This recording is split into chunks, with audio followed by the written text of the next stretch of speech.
So my question is about healthcare.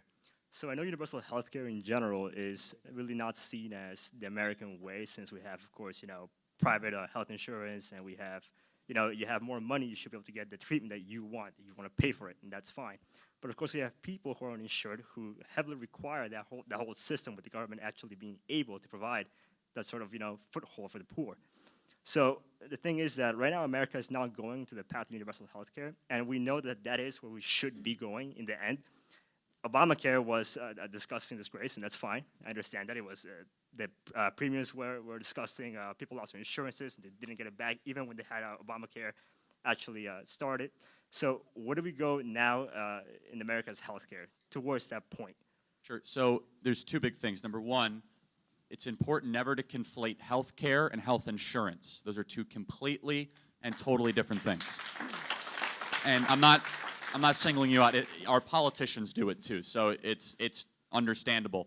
So health insurance is a completely and totally different market and should be treated differently than healthcare. So here's the positives of the American healthcare system, very briefly. We have the best healthcare for those who can afford it. The negatives, not a lot of people can afford it. So over a period of time, what have we learned to how to get things more accessible to more people? Well, markets.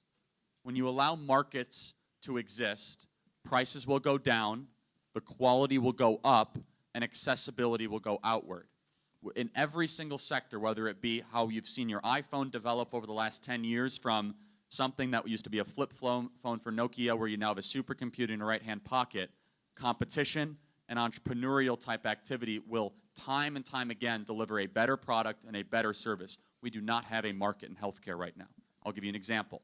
One of the three pillars of what Candace and I talk about in free market capitalism, we believe in profit, prices, and private property. Let's talk about prices. No one knows what anything costs in our healthcare system. No one. And if you ask them, it's almost like you're speaking Aramaic. And no one speaks Aramaic anymore. You go to, they're like, well, I don't know what it costs a night. I don't know what it costs for this bandage. That's because you are delegating almost all the pricing out to a third-party payer, whether it be an insurance company, a Medicare group, or a Medicaid. You do not interact directly with the vendor. When that happens, you can raise your prices artificially, and the consumer says, of course, I need it. It's healthcare. Well, just because it's important doesn't mean that prices should not exist. And so all of you that have been in the emergency room, you get that bill afterwards, like they charged me $235 for an Advil. No, I was literally in the hospital 2 months ago, sorry, but I actually, I feel like venting, this might be like therapeutical for me. So I was will be your literally therapist. in the hospital, our YWLS summit, for 1 hour. I hit the ground, wherever Josh Chifo is, he took me to the hospital. We must have been there for an hour and a half because I had asthma. There was a dog sitting next to me on the plane. I got the bill, and it was $4,000 for 1 hour, okay? So, and I have health insurance. So I call the doctor to say, can I have an itemized bill? Because all they give you is bill that says $4,000. She says, well, it's going to take us 30 days to get you the itemized bill. The itemized bill comes in. It says, here's what I paid for. Code 167-29777 cost $400. Code 37. So I call and I say, what is code 167? I don't know. What do you mean you don't know? Well, I'm going to have to call the doctors. You're going to have to call your insurance. I have still been in. When was YWLS? June? That was June 15th. Still trying to figure out what was on the bill, and I can't get it.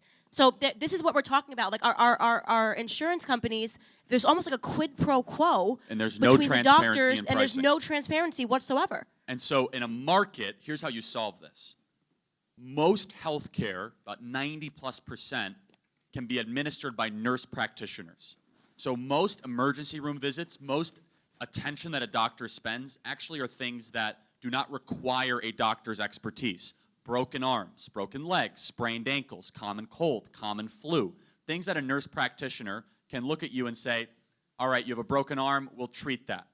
What is that going to require? Well, it's the deregulation of the modern healthcare industry. A lot of this stuff requires a doctor's signature by law to have treatment. When you need a doctor's signature, it's going to require the price because there's only a finite supply of doctors. You're already starting to see the market solve this, though. You seen those Walgreens walk-in clinics? That's the beginning of the market starting to find a solution to the oligopolistic behavior of healthcare, where you can now get a flu shot by just walking into Walgreens for $55. Correct. And the other thing is allowing health insurance to be bought across state lines. So auto insurance, flood insurance, life insurance, and home insurance can all be brought across state lines. There's a real market. health insurance cannot be bought across state lines. They create these pseudo-monopolies in all these states. And I don't want to speak for New Jersey. I'm guessing that's what happened here, but I'll talk for California. The largest state in the country has 6 healthcare providers. 6. What does that mean? That means they all get together in a room and they're like, well, we're all going to have our adjusted pricing 45% above the market, and everyone's going to pay for it. But you see in auto, in life insurance, and home insurance, and flood insurance, you have so much competition that kind of collusion is not able to happen. And so we need a market, and then, so there's a difference between health insurance and health care. But Obamacare went specifically after health insurance, not after health care. And because of that, you have so much distortion in these artificially created state exchanges with expanding Medicaid. If you want to talk about Obamacare, I could be here for 30 minutes, but they did almost every. I honestly believe, you look into the actual language of the law of Obamacare, it was designed to fail. They actually wanted to break the American healthcare system because then they could make the argument for single payer. It's worse before Obama. It's worse now than it was before Obamacare. And that's because I believe that the powers that be wanted to break it so then they can make the argument to nationalize it.